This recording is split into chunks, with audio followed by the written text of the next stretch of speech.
Bom dia, minha gente. Pois é, nós temos tantas histórias na Bíblia e percebemos que tudo é cíclico, ou seja, tudo aquilo se repete, se repete e se repete na minha vida, na tua vida e na vida de todos aqueles que estão caminhando por esta terra.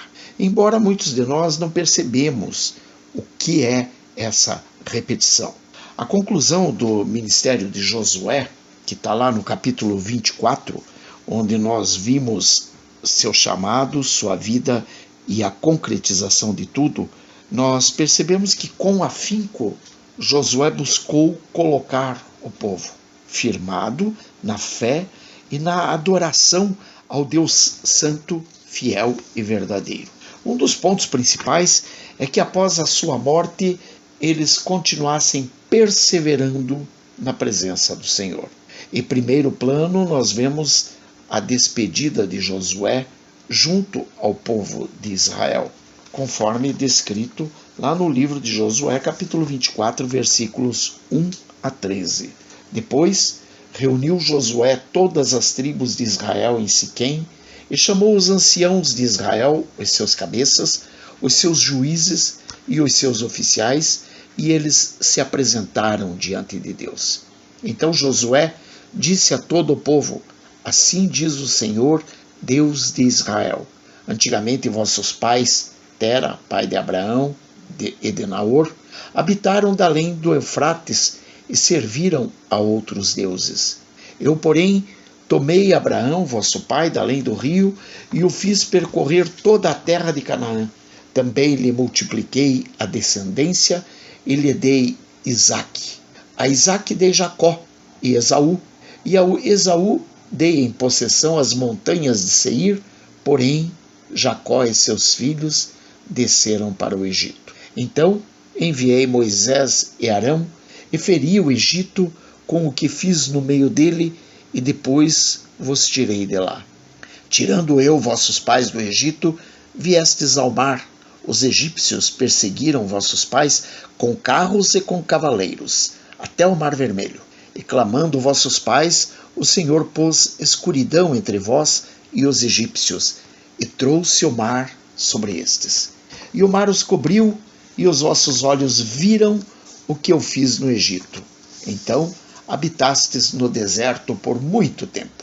Daí eu vos trouxe à terra dos amorreus, que habitavam da além do Jordão, os quais pelejaram contra vós outros, porém os entreguei nas vossas mãos e possuístes a sua terra, e os destruí de diante de vós.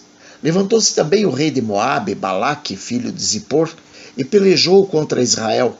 Mandou chamar Balaão, filho de Beor, para que vos amaldiçoasse. Porém, eu não quis ouvir Balaão, e ele teve de vos abençoar, e assim vos livrei da sua mão. Passando vós o Jordão e vindo a Jericó, os habitantes de Jericó pelejaram contra vós outros, e também os amorreus, os ferezeus, os cananeus, os heteus, os girgazeus, os heveus e os jebuseus. Porém, os entreguei nas vossas mãos. Enviei vespões adiante de vós, que os expulsaram da vossa presença, bem como os 2 reis dos amorreus, e isso não com a tua espada, nem com o teu arco. Dei-vos a terra em que não trabalhastes, e cidades que não edificastes, e habitais nelas.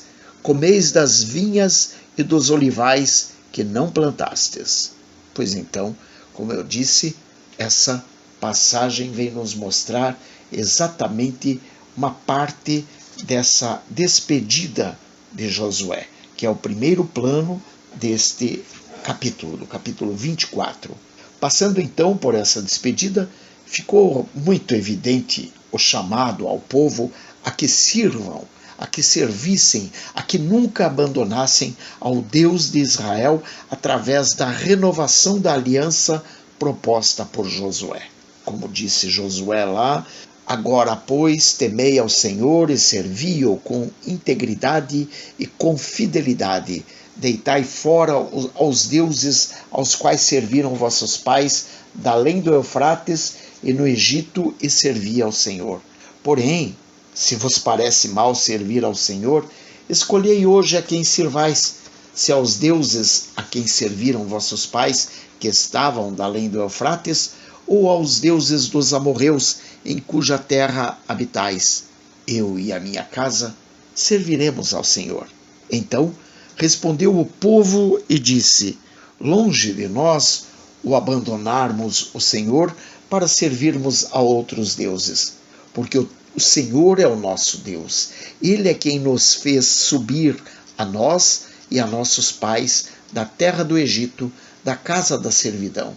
Quem fez estes grandes sinais aos nossos olhos e nos guardou por todo o caminho em que andamos e entre todos os povos pelo meio dos quais passamos, foi o Senhor. O Senhor expulsou de diante de nós todas estas gentes, até o amorreu, morador da terra.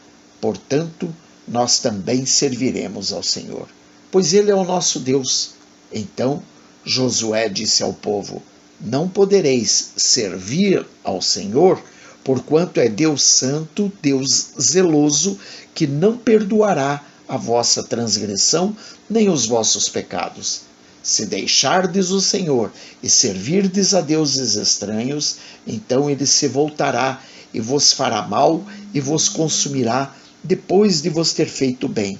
Então disse o povo a Josué: não, antes serviremos ao Senhor. Josué disse ao povo: sois testemunhas contra vós mesmos de que escolhestes o Senhor para o servir. E disseram: nós o somos. Agora, pois, deitai fora os deuses estranhos que há no meio de vós, e inclinai o coração ao Senhor Deus de Israel. Disse o povo a Josué: ao Senhor nosso Deus serviremos e obedeceremos à sua voz. Assim, naquele dia, fez Josué aliança com o povo e lhe a pôs por estatuto e direito em Siquém, conforme Josué 24, de 14 a 25. Foi assim que Josué, inspirado por Deus, nos dá as coordenadas de que devemos escolher primeiro a quem nós queremos servir. Veja, você tem a liberdade de escolher servir aos deuses estranhos. Não tem problema.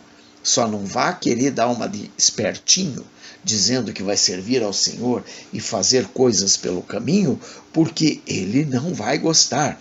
E se ele não gostar, você vai se arrepender por ter tentado ludibriá-lo. Ele nos entrega as rédeas do livre-arbítrio. Ele, Josué, nos entrega as rédeas do livre-arbítrio, como a dizer: decida e não hesite. Afinal de contas, a tua hesitação pode significar que ainda não conheceu ao Deus eterno e todo-poderoso. Comprometa-se com uma vida adequada e que agrade a Deus, demonstrando estar claro que você o segue, não porque não conheça o restante, mas porque após conhecer o resto e tendo podido analisar com clareza e profundidade, você de fato agora entende o que é melhor, porque não encontrou nada melhor em tudo o que avaliou. Naquele tempo, onde a arca estivesse, ali seria o lugar mais sagrado. Estava posta a imagem que imprimia no povo o valor do local e a solenidade da ocasião. E ainda nessa leitura, nós percebemos a colocação de uma pedra por testemunha, quase que simbolizando o fato de que se nos calarmos ou nos omitirmos, as próprias pedras clamarão. E foi assim que Josué escreveu estas palavras no livro da lei de Deus. Tomou uma grande pedra e a erigiu ali, debaixo do carvalho que estava em lugar santo do Senhor. Disse Josué a todo o povo: eis que esta pedra nos será testemunha, pois ouviu todas as palavras que o Senhor nos tem dito. Portanto, será testemunha contra vós outras, para que não mintais a vosso Deus. Então Josué despediu o povo, cada um para a sua herança. Josué 24, 26 a 28. Assim é que nós pudemos perceber que hoje, no entanto, não encontramos qualquer símbolo que tenha tomado o lugar da arca. Porém, a presença do Senhor continua clara e evidente, especialmente quando lembramos que, onde estiverem 2 ou 3 reunidos em meu nome, ali estou no meio deles, conforme escrito em Mateus 18, 20, a fim de que dessa forma encontremos a realização plena do que nos diz o Senhor. Em verdade, também vos digo que se 2 dentre vós sobre a terra concordarem a respeito de qualquer coisa que porventura pedirem, ser-lhes-á concedida por meu Pai que está nos céus. Mateus 18, 19. Isso estabelece que o plano físico, ou seja, o local onde se fixava a arca, é transportado para nossos corações. O que fica muito claro e evidente é que nosso trabalho efetivamente termina quando de fato o Senhor nos recolhe, e nunca antes disso. E quando Ele estende nossos dias, percebemos que ainda temos algo a concluir, ou seja, que Deus ainda tem algum serviço mais para que concluamos. Você foi escolhido por Deus para segui-lo, agora a escolha é tua. Que Deus te abençoe, te proteja, te guarde, te liberte, te restaure no nome santo de Jesus e te permita ouvir o que Deus está falando ao teu coração. Que Deus te abençoe. Em nome de Jesus. Beijos. Bye. Fui.